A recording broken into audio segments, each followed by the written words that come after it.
Shalom, shalom. Welcome to Clouds of Torah and the Exodus Project presents Paul versus himself, Jesus, Peter, and James. Today I have special guest Steve from the Exodus Project in the building. How you doing, Steve? Doing well. How are you?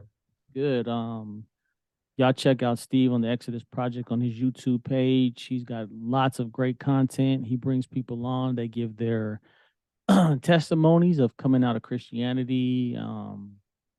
He has lots of good content concerning different topics in the Tanakh and the New Testament and how they do not go with one another.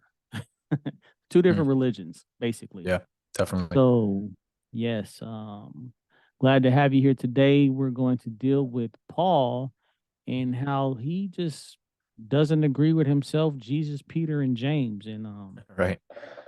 And so we're going to be the foremost authorities on Pauline theology within the next couple years, I think, with all the Paul content we bring out.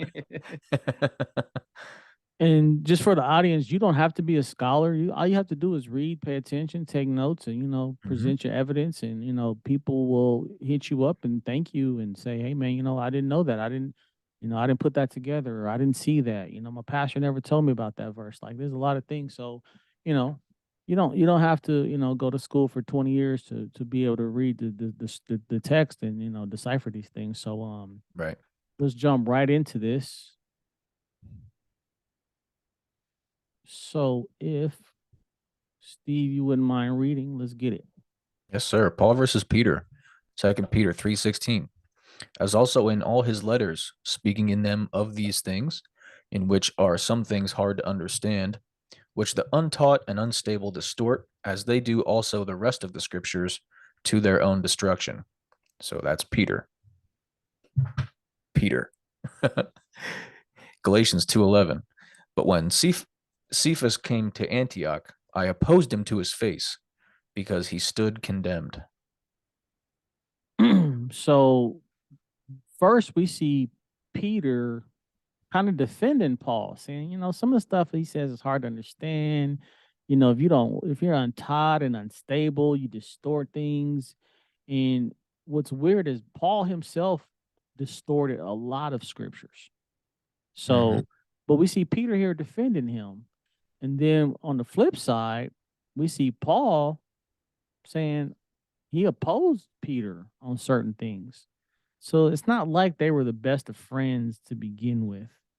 And when you read Paul's letters, he kind of talks down to the disciples, calling them like the so-called apostles, and his gospel is the right one. And a lot of his letters are like basically answering questions and like putting out fires, overall.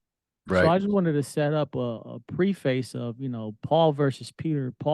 Peter's kind of trying to defend Paul's letters, Mm-hmm. and Paul's in his letters is kind of talking down on Peter. So we already see something's going on there. So now let's get into what they actually disagreed about. Mm-hmm. According to each one's work. First Peter 1:17. And if you address as Father the one who impartially judges according to each one's work, conduct yourselves in fear during the time of your sojourn. Romans 3:28. This is Paul now. Therefore we conclude that a man is justified by faith apart from the deeds of the law. Back to Second Peter 2:21. For it would be better for them not to have known the way of righteousness than having known it, to turn away from the holy commandment handed on to them. Hebrews 7:18. And yes, people, we know that Hebrews is not necessarily unanimously written by Paul, but it's definitely very Pauline. So Hebrews 7:18. For on the one hand, there is a setting aside of a former commandment because of its weakness and uselessness. So we see Peter saying God judges according to each one's work. And here we have Paul and Romans saying, we conclude. So the question is, who's we? Because it's definitely not Peter. And we're going to see it's not James or Jesus either. So when Paul says Right. we conclude, who is he talking about? But he Maybe says, Luke. or Luke, right? We know definitely him and Luke disagree on this too, right? Because Right. Luke 1:6 completely disagrees with this. A man is justified by faith apart from the deeds of the law. So why does Peter say, God judges according to each one's work? He doesn't mention faith here. Right. Right. Then, And go sorry, I ahead. mean to interrupt you. Go ahead. That last slide had Galatians 2:11, where Paul says he opposed Peter to his face because he stood condemned.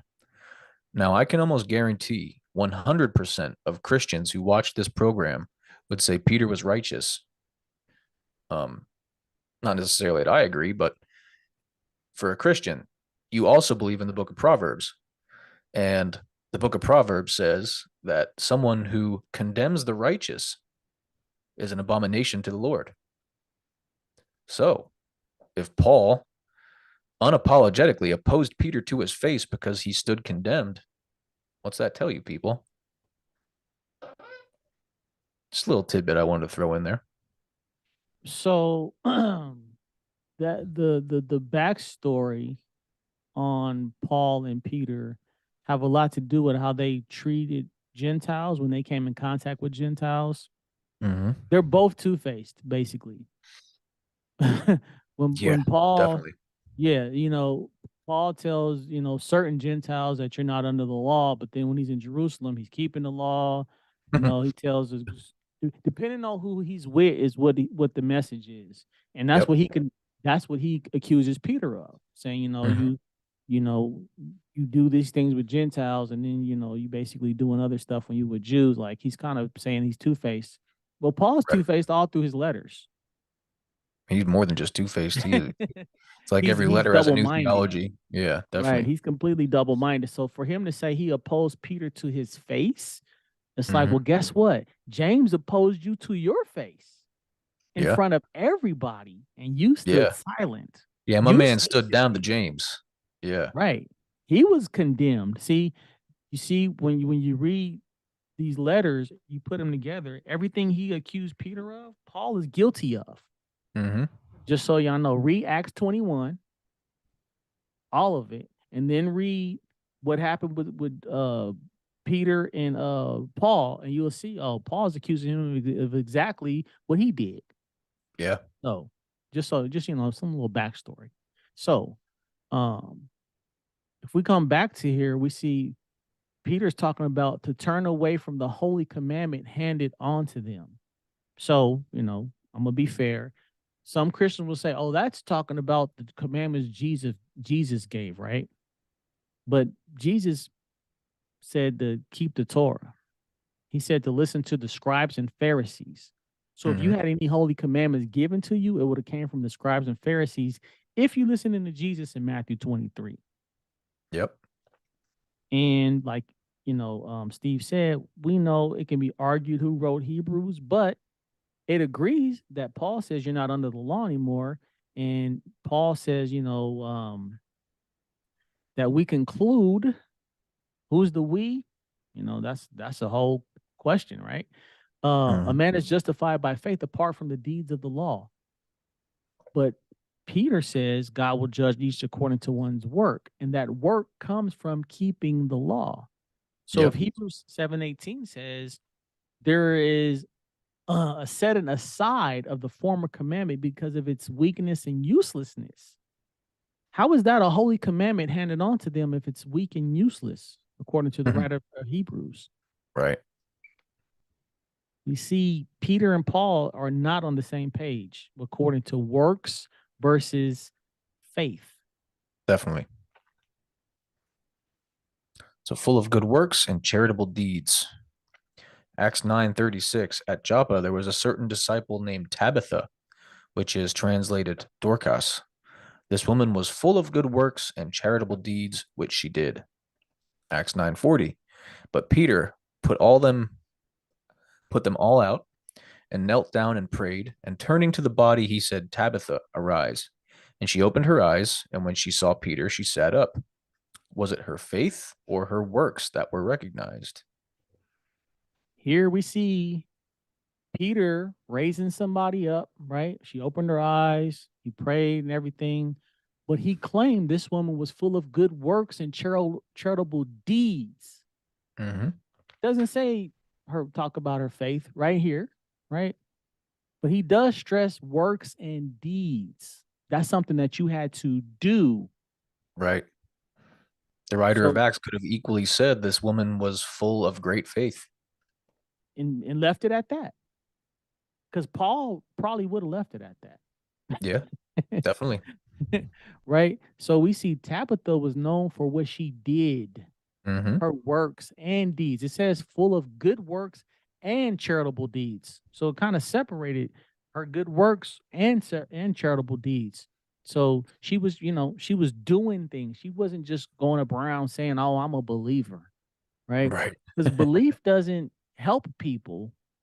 If somebody's hungry, you can believe God, you can believe that they're saved and everything, but they're still going to have a hungry stomach. Exactly. Got to do something. So already Peter's message is different than Paul's. Yeah, and I don't think any modern day Christian would disagree with that. I mean, anyone can say, "Oh, I believe," but sit at home and hoard their money. But who is putting the good in the world? The person who would like also say, "I believe," but gives money to a charity or gives a blanket to the poor, or you know what I mean? Like, you are the Right. good that you put into the world. That's, Right. isn't it like a big Christian proverb? You know, you could be the only Bible someone reads. I've heard that before. The way you act. So who are you agreeing with, people? Are you siding with Peter or are you siding with Paul? All your theology is coming from Paul, right? You believe that the commandments are nullified really because of Paul, but yet, I mean, there are so many Christian foundations out there for feeding the hungry, right? Right. Is that What is Tabitha or this? is that Paul? What is this holy commandment handed on to them? What is that? Mm-hmm. Can faith save him? James 2:14 through 20. What does it profit, my brethren, if someone says he has faith but does not have works? Oh, by the way, before we move any farther, uh, James says, my brethren. So in the first chapter of James, he addresses this book exclusively to the 12 tribes. I just think that's a good preface before we move forward He with what does. He says to the who James 12 was tribes talking which to. are scattered. That's what he says. So he's talking only to Jews here, people. So he says, what does it profit, my brethren, if someone says he has faith but does not have works? Can faith save him? If a brother or sister is naked and destitute of daily food, and one of you says to them, depart in peace, be warmed and filled, but you do not give them the things which are needed for the body, what does it profit? Thus also faith by itself, if it does not have works, is dead. Verse 18, but someone will say, you have faith and I have works. Show me your faith without works, and I will show you my faith by my works. You believe that there is one God, you do well. Even the demons believe and tremble.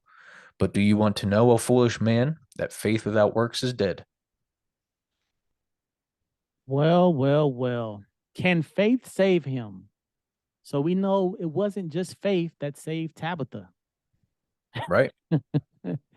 right? She was doing the works. Mm-hmm. She was doing charity, charitable deeds, right? So, thus also faith by itself, if it does not have works, is dead. So when Paul says, we conclude, so he's definitely not agreeing with Peter and James that a man is justified by faith apart from the deeds of the law. That is a lie, Right. because we clearly see Tabitha was full of good works and charitable deeds. And we see here, it's not the faith that saves you. Faith without works is dead. Now, Yep. James wasn't just anybody. James was the brother of Jesus, and he was one of the leaders of the Sanhedrin.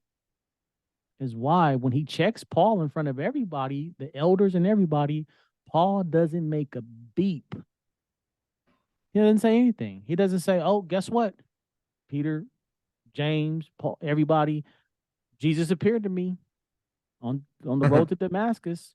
I don't have to listen to y'all. My gospel." let you be Right. accursed, right? He doesn't say any of that to James and the elders. Not a word. And even the demons believe. So if the demons have faith, according to the Christian doctrine, the demons are the workers of the devil and these things.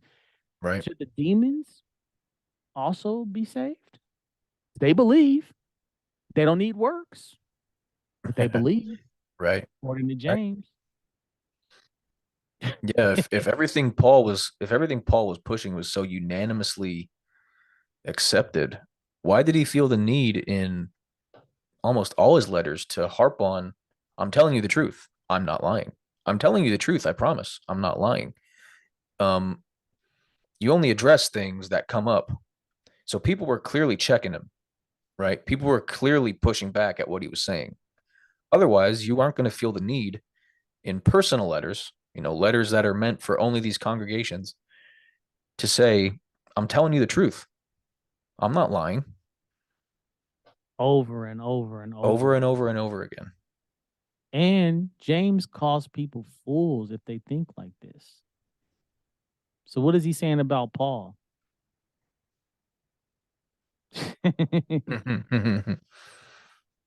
That's basically what he's saying about Paul. He's calling Paul a fool. Mm-hmm. Signs of an apostle were accomplished by mighty deeds. Matthew 19:21. Jesus said to him, if you want to be perfect, go, sell what you have and give to the poor, and you will have treasure in heaven. And come, follow me. 2 Corinthians 12:12. Truly among you with all perseverance in signs and wonders, and the signs of an apostle were accomplished by mighty deeds. Wait a minute. Paul wrote Corinthians, right? Yeah. Signs of an apostle were accomplished by mighty deeds. Where's the faith? It doesn't say only by faith. Mighty deeds. Jesus says if you want to be perfect, first give to the poor, then follow him. That's works. Yep. That's works.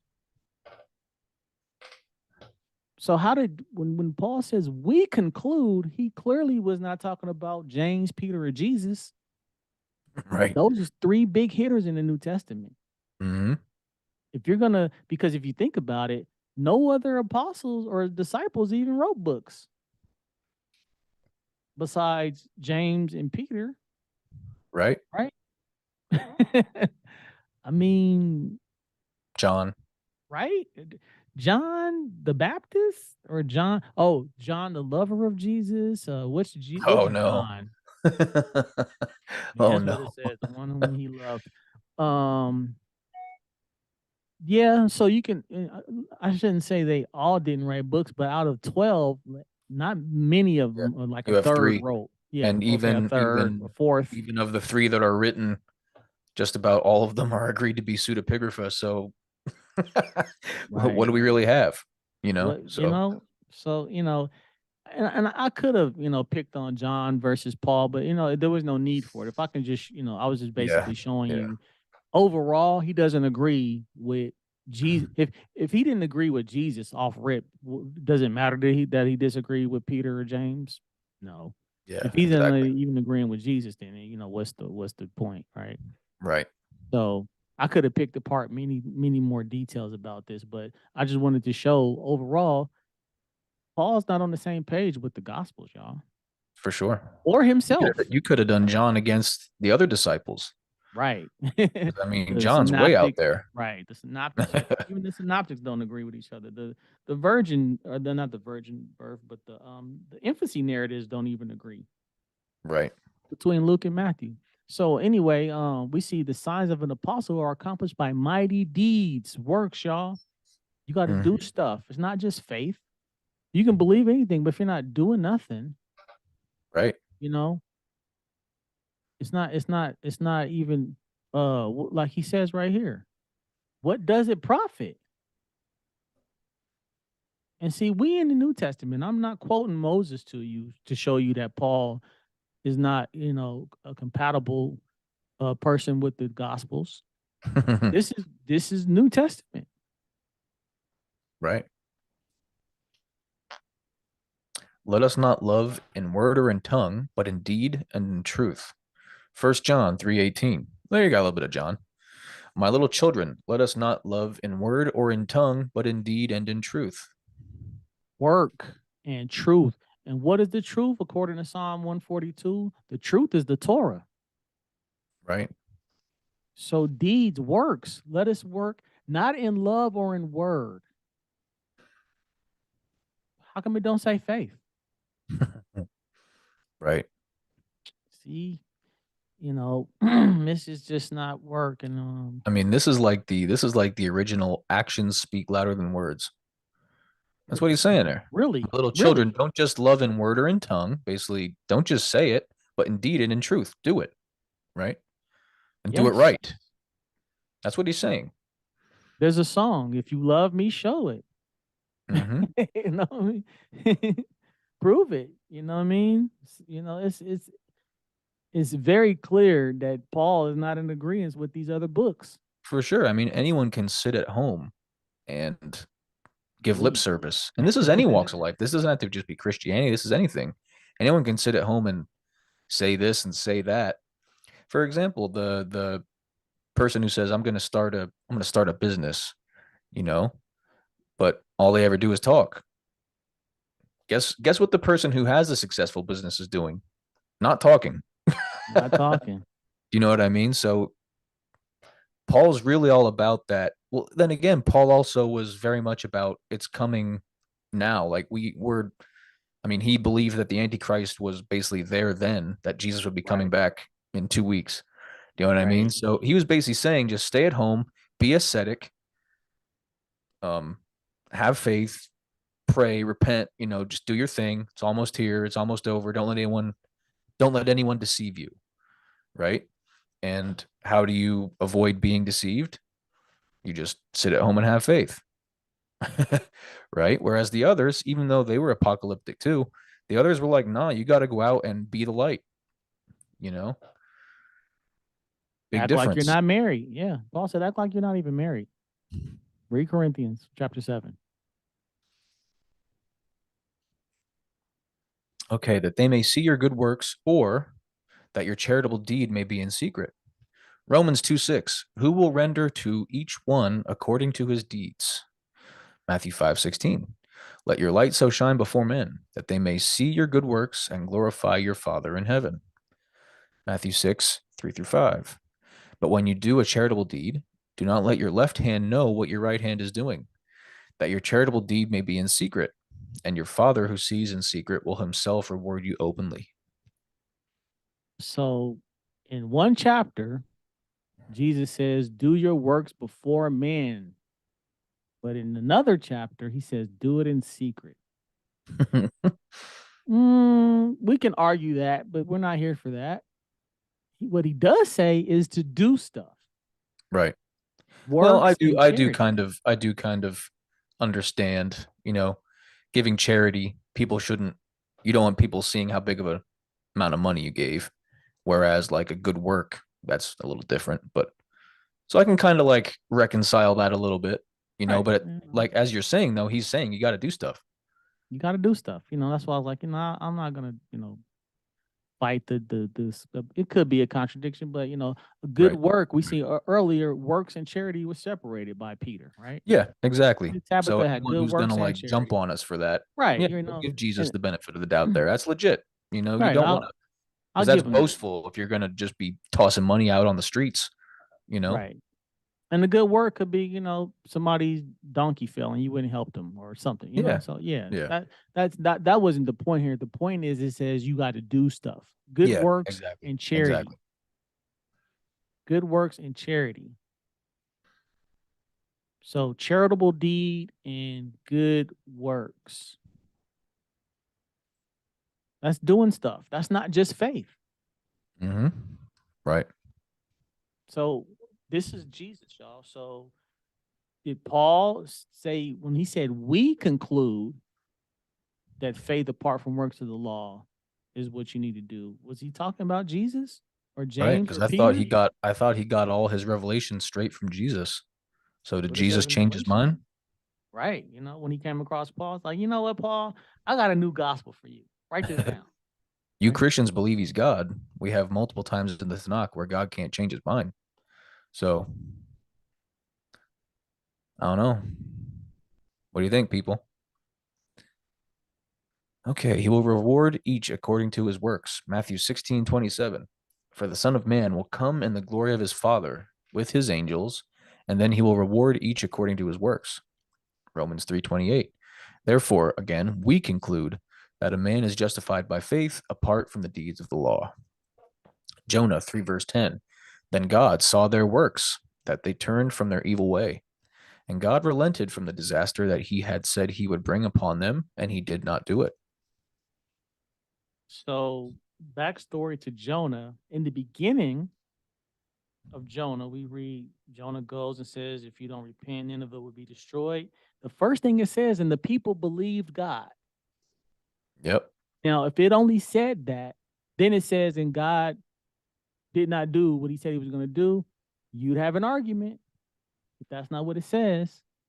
It says they fasted, they turned from their ways, right? And God saw their works. It doesn't say God saw that they believed. Right.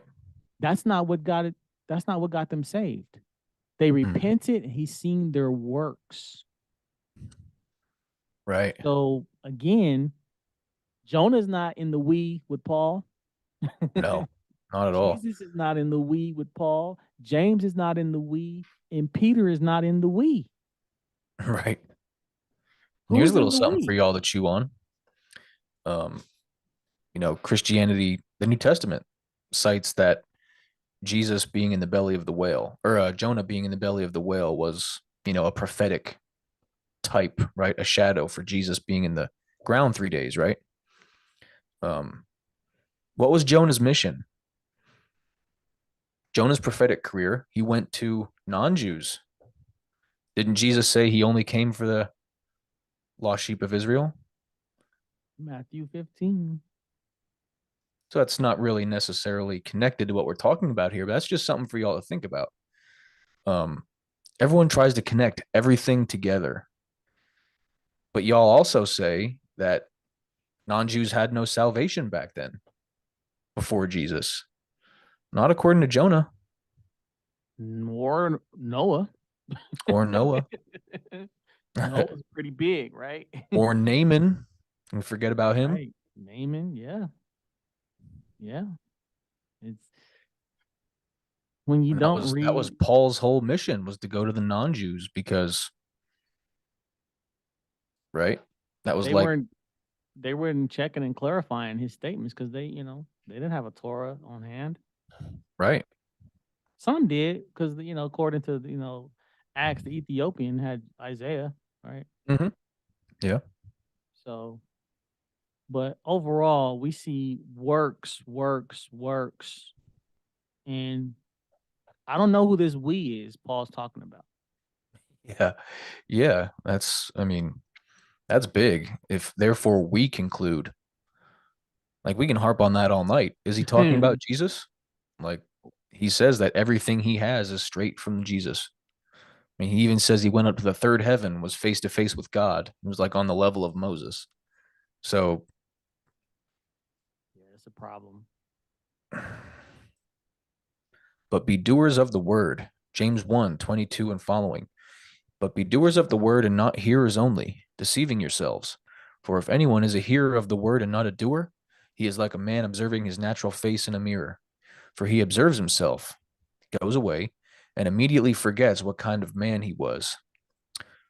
But he who looks into the perfect law of liberty and continues in it, and is not a forgetful hearer, but a doer of the work, this one will be blessed in what he does. Romans 2:13. For not the hearers of the law are just in the sight of God, but the doers of the law will be justified. What happened to only faith? Right? So here we see James and Paul agreeing with each other. Yep. So how does he go to Romans 2:13 to Romans 3:28? Mm-hmm. Like, how do you do that? Right. James says a double-minded man is unstable in all his ways. Right. Right. Is And of it course, for, he is got it that from Psalms too, but Is it First Corinthians 7 where he says, until I found the law, I didn't know I was a sinner? That the law is a mirror? It might be in Because Corinthians. I think that's Corinthians, but I think that's First Corinthians 7 when he talks about the thorn in his flesh and all that. Um, but he actually in that letter disagrees with both of these statements here when he says that the law is just a mirror to show you your sins, right? James says that someone who isn't doing the law is like a man looking at himself in the mirror and forgets what kind of man he was. But Paul says that the law is a mirror to show you that you're just a disgusting, sinful, you know, under sin, useless person, right? But then in Romans 2, you got to do the law, So it makes you wonder what he was writing, when he was writing, and who was looking over his shoulder when he was writing it. Who's his Because we don't know. audience, right? Who's the We don't audience? know. Was James there? Was this one of the times he was visiting James? You know what I mean? Like, if he's so quick to say crazy other stuff any other time, that the law is a ministry of death, but yet he says right here something exactly the same as James does. That's a little suspicious, right? I mean, so basically we see Paul doesn't even know what he wants to say. Depending on the book he's writing, depending on the chapter he's writing, he's just not consistent. Mm-hmm. So Jesus would have agreed with the doers of the law will be justified because we see in Luke 10:25-28, the lawyer asks, what must I do to attain eternal life? And Jesus says, what does the law say? He didn't say, do you believe? He didn't say you need my blood. He didn't say you need to get baptized. He didn't give no Christian doctrine. He says, what does the law say? The guy says, I've been doing that. He says, do that and you will live. Yep. You have answered correctly. Right. So, where's this whole spiel about only the faith is what gets you saved and only blood, right? It's not there in the mouth of Jesus. Paul puts it there, but it's not there. Jesus doesn't say that. Right. To visit orphans and widows in their trouble. Is this from the law or the gospels? James 1:27, pure and undefiled religion before God and the Father is this, to visit orphans and widows in their trouble. Deuteronomy 14:28 and 29, at the end of every third year you shall bring out the tithe of your produce of that year and store it up within your gates. And the Levite, because he has no portion nor inheritance with you, and the stranger, and the fatherless, and the widow who are within your gates, may come and eat and be satisfied, that the Lord your God may bless you in all the work of your hand which you do. The work of your hand which you do. It don't say just have faith that the widow and the fatherless and the stranger will eat. No, it tells you to store away food so when they do come, you can do something about it. Yep. That's a work. And what does James say? He said, this is pure, undefiled religion. Mm-hmm. And this is the Torah. Yep. Where does he get what does James, why is he harping on orphans and widows? Because the Torah harps on taking care of orphans and widows. Right. In the previous slide, he called it the perfect law of liberty. Let's read it again. He who looks into the perfect law of liberty. Right there. And continues in it. It don't say until Jesus died. And doesn't Paul say the Torah is a curse? Yes. And is not a forgetful hearer, but a doer of the work. And then what is this perfect religion? This undefiled religion is exactly what the Torah says to take care of the fatherless and widow, which are a commandment. Mm-hmm. This is not philosophy. Right. And this is why people, this is why even your biggest New Testament scholars will outright agree. James was definitely an Ebionite, like didn't believe Jesus was divine, simply just believed he was the Messiah. He died, so he had to kind of like rethink about how we view him, but he was keeping the Torah, people. Like, I'm not saying that I'm in James's camp. I'm not saying I believe Jesus is the Messiah and that I'm an Ebionite. I don't believe that one bit. What I'm saying is he simply just believed his brother was the Messiah. He died. Therefore, you look back on the Tanakh and okay, maybe that's what the Messiah had to do, but they kept everything else. He was still a Jew, people. He The didn't first Christians were follow in Jews. Paul's camp. Yeah, exactly. He didn't follow in Paul's camp and side with Greece, side with Philo, Plato. He didn't buy into that. And he told Paul, show everybody else you keep the law too.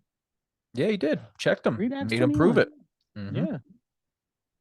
And it even says, and then Paul, Paul did the walk of shame down to down to and observe the feasts and all that. Like, why was Paul continuing to go back to Jerusalem for the pilgrimage feasts if he says it's done with? Because he's Right. staying on James's good side. And then what happens later in Acts, in my opinion, I think Paul just got sick of it and just start shipping money out there to keep him off his back.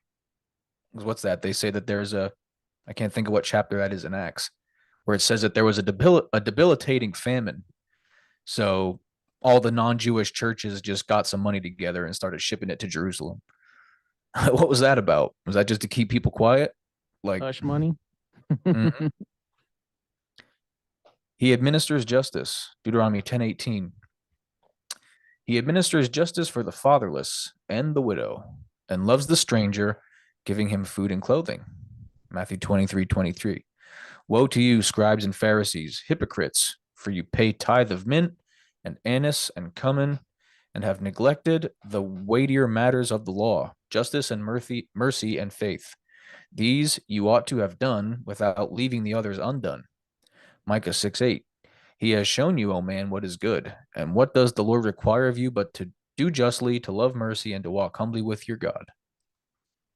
So, of course, if we're going to mirror anybody, it's going to be the Most High, who administers justice for the fatherless and the widow, loves the stranger, giving him food and clothing. Even God does works. Mm-hmm. He keeps the universe happening, right? That's a work. Oh, yeah. That's focus. That's attention. That's work. I mean, it's light work, of course, if you're God, but that's doing stuff Mm-hmm. Right? The God of action, for sure. completely. This is the world of action. And there's, not to go down that road, but this is the world of action. You got to do stuff in this world, And Matthew 23:3, it says, you neglected the weightier matters of the law.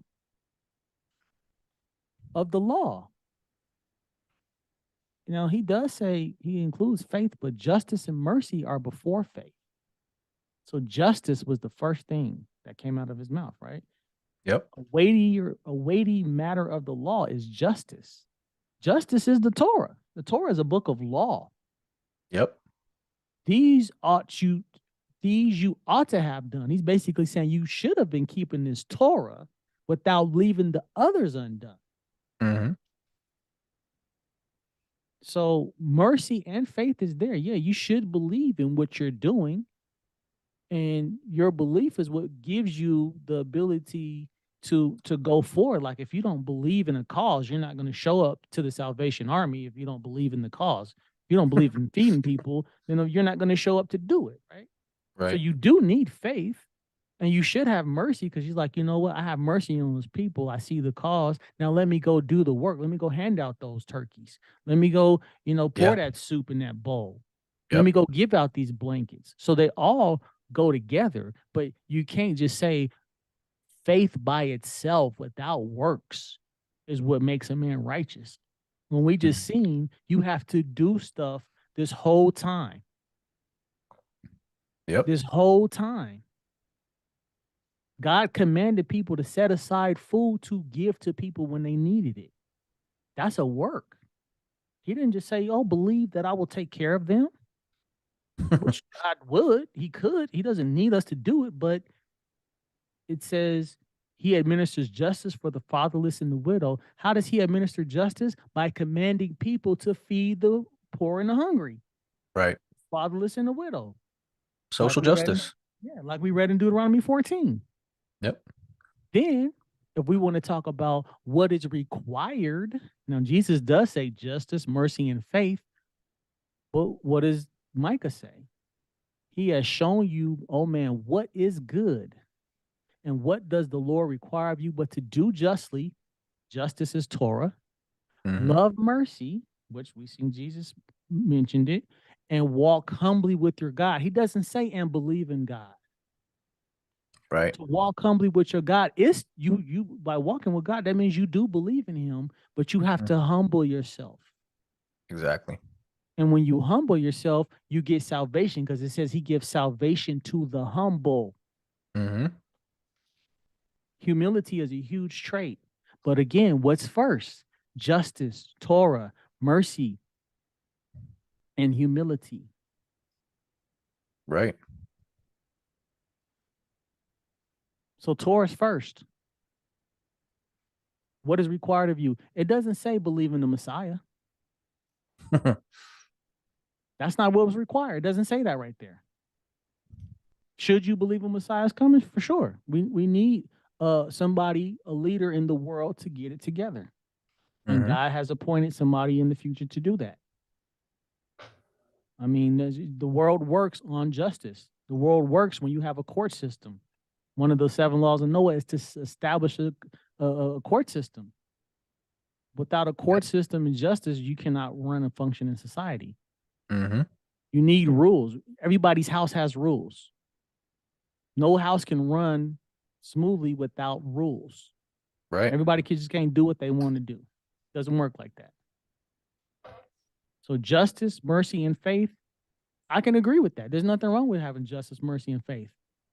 But it's a matter of the law, not just faith. Faith is not isolated. What is justice in Greek?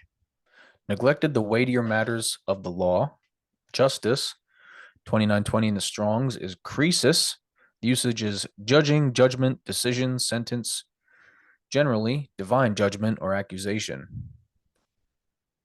Cognate from the Helps Word Studies, 2920, krisis, a feminine noun derived from krino, to separate, distinguish, or judge. Judgment emphasizing its qualitative aspect that can apply either to a positive verdict for righteousness or more commonly a negative verdict which condemns the nature of sin that it brings on. See 2919, krino, to judge or decide. Usage, I judge whether in law, court, or privately. Law, court, or privately. So no matter where you at, you need the law. You need to be able to make a judgment call based on the law. You can't judge without the law. Right. When a judge renders a sentence, he has to use the law. You can't just have faith. You can't run a system by faith. You can't say, well, I believe you should get a year in jail for what you did. Based on what? Right. Yeah. By what standard? Yep. Exactly. That standard or that sentence comes from judgment, which comes from the Torah. Because we're talking about Jews here. We're not talking about United States Constitution. We're reading a book that is based on the Torah. Yeah. Supposedly the New Testament is based on the Torah too, but it picks and chooses when it wants to do that. Definitely. But back to the reason I brought up the definition is because Jesus says justice. What is justice? What was he talking about? He was talking about how to make decisions and give sentences, and even to make accusations. He doesn't say how to give people grace. An accusation is a rebuke. Right. Hey, man, you can't steal. You can't do that. Or I saw you doing that. You're a thief. Right. That's breaking the law. Because it says a negative verdict which condemns the nature of sin that brings it on. Right. in court or privately. So again, faith without the law or faith without works is dead, according to James. So Paul, when he says we conclude in Romans, who is he talking about? Huh. So we're going to stop that right there. This will be part 1. And we will pick this up. Thanks for joining me, Steve. Yes, sir. Of course. Y'all check out the Exodus Project. Subscribe to his channel. Give him some likes. Got a lot of good content over there. Subscribe to my channel. Give me some likes. Yeah. Everyone, And, you know, forget the Exodus Project. Hit up Clouds of Torah, guys. Yeah. Hit that subscribe button, guys. Hit that subscribe button and turn on the notifications, because Devon's been dropping a lot more content recently. Some really good stuff. 3 or 4 part lectures. Yeah. So check them out. Definitely. appreciate that. Yeah. So with that being said, this is part 1, and we will see you guys next time. Shalom to you. See you guys.